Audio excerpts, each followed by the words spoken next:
जय श्री राम। कलयुग में भवसागर को पार लगाने वाले दो ही नाम है। नाम चाहे कृष्ण हो या राम। रामदूत हनुमान जी इन दोनों के ही सेवक है। ये दोनों ही असल में एक ही हैं। हनुमान जी को बलशालियों में श्रेष्ठ माना गया है। इस संपूर्ण ब्रह्मांड में उनके आराध्य और आराध्य के भक्तों के सिवा उन्होंने कोई नहीं झुका सकता। श्री राम की आज्ञा से हनुमान जी एक कल्प तक इस धरती पर रहेंगे। एक कल्प में 4 युग के कई चक्र होते हैं। हनुमान जी 4 कारणों से सभी देवताओं में श्रेष्ठ है। पहला कारण यह है कि सभी देवताओं के पास अपनी अपनी शक्तियां हैं। जैसे विष्णु के पास लक्ष्मी, महेश के पास पार्वती और ब्रह्मा के पास सरस्वती। हनुमान जी के पास खुद की शक्ति है। वे खुद की शक्ति से संचालित होते हैं। दूसरा कारण यह है कि वे इतने शक्तिशाली होने के बावजूद ईश्वर के प्रति पूर्ण समर्पित है। तीसरा यह है कि वे अपने भक्तों की सहायता तुरंत ही करते हैं। और चौथा यह है कि वे आज भी सशरीर हैं। इस ब्रह्मांड में ईश्वर के बाद यदि कोई एक शक्ति है तो वह है हनुमान जी। महावीर विक्रम बजरंगबली के समक्ष किसी भी प्रकार की मायावी शक्ति ठहर नहीं सकती। हर युग में और हर समय में उन्होंने श्री राम, श्री कृष्ण या अपने भक्तों को दर्शन दिए हैं। भीम और अर्जुन ने द्वापर युग में हनुमान जी के दर्शन किए थे। वहीं कलयुग में तुलसीदास जी और समर्थ रामदास जी, भक्त माधव दास, नीम करोली बाबा, राघवेंद्र स्वामी और आदि कई लोगों ने उनके साक्षात दर्शन किए हैं। हनुमान जी नेपाल तिब्बत सीमा पर स्थित गंधमादन पर्वत पर रहते हैं और वे वहाँ रहते हैं जहाँ पर रामायण का पाठ होता है। जगन्नाथपुरी की रक्षात वे वहाँ पर भी विराजमान है। सर्वप्रथम श्री राम की कथा भगवान श्री शंकर ने माता पार्वती को सुनाई थी।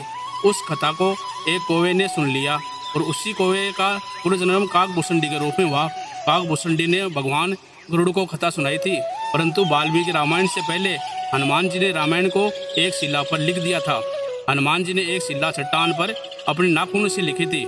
यह हनुमत रामायण के नाम से प्रसिद्ध है।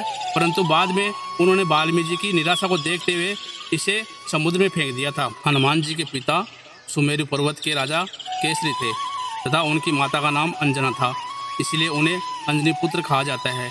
उन्हें वायु देवता का पुत्र भी माना जाता है, इसीलिए इनका नाम पवन पुत्र हुआ। उस काल में वायु को मारुत भी कहा जाता था और मारुत अर्थात वायु, इसलिए उन्हें मारुति नंदन भी कहा जाता है।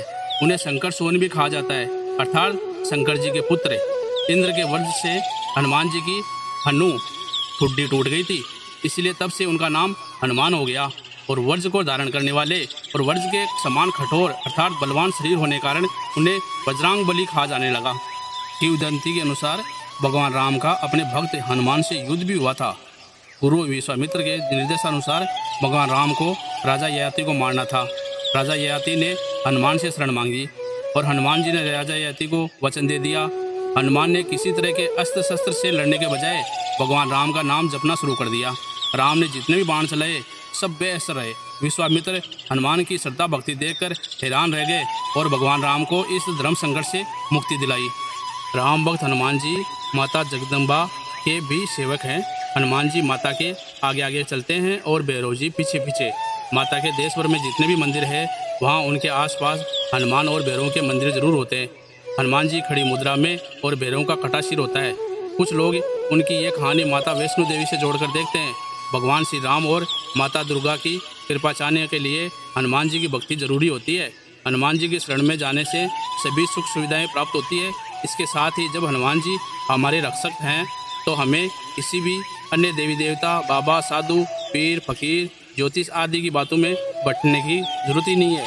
धर्म की स्थापना और रक्षा का कार्य 4 देवों के हाथों में है, दुर्गा, भैरव, हनुमान और कृष्ण। हनुमान जी के पास कई वरदानी शक्तियाँ थी, लेकिन फिर भी वे बगैर वरदानी शक्तियों के भी शक्तिशाली थे। ब्रह्मदेव ने हनुमान जी को 3 वरदान दिए थे, जिनमें उन पर ब्रह्मास्त्र बेअसर होना भी शामिल था, जो अशोक वाटिका में काम आया।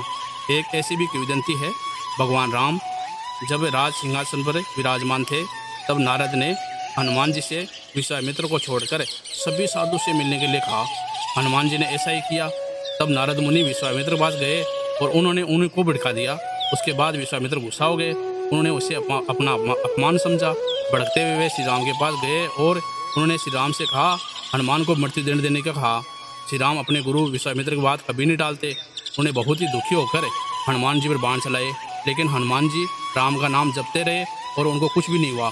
राम को अपने गुरु की आज्ञा का पालन करना ही था, इसलिए उन्हें भगवान श्री राम ने हनुमान पर ब्रह्मास्त्र चलाया। लेकिन आश्चर्यजनक रूप से राम नाम का जप करते रहे हनुमान जी, और हनुमान जी का कुछ भी नहीं हुआ और ब्रह्मास्त्र भी कुछ भी नहीं बिगाड़ पाया। ये सब देखकर नारद मुनि विश्वामित्र के पास गए और अपनी भूल स्वीकार की। जय श्री राम।